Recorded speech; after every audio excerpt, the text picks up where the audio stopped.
তিন নম্বর প্রশ্ন বলছেন, আসসালামু আলাইকুম শেখ। ওয়ালাইকুম সালাম রহমতুল্লাহ। কোনো মসজিদে ফরজ নামাজের জামাত শুরু হওয়ার সময় এমাম অথবা নামাজ পড়ানোর মতো কেউ না থাকলে তখন আমাকে যেতে বললে আমি কি যাব? হ্যাঁ, যাবেন অবশ্যই।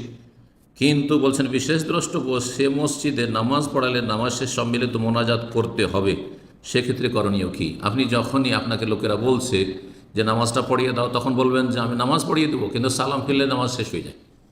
আমি সালাম ফেরা পর্যন্ত তোমাদের ইমাম, সালাম ফেরার পরে তোমরা কি করবে না করে তোমাদের আমি করব না আর কিছু, আমি তোমাদের আর ইমাম নই বলে দেবেন। যদি বলেন ওকে ঠিক আছে, আপনি সালাম পর্যন্ত আমাদের লিড করে দেন, আর তারপরে আমরা যা পারবো তাই করুক। বিদাতি মোনাজাত করছে করুক, আপনি সন্ন্যতের অনুসারী, আপনি জিকির আজকার করুন।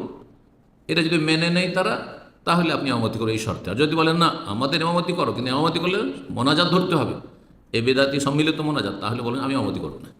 মুক্তাদি হে সালাত আদায় করবেন সালাম ফিরা পর্যন্ত, আর তারপরে তাদের এ বেদাতে অনুসরণ করবেন না।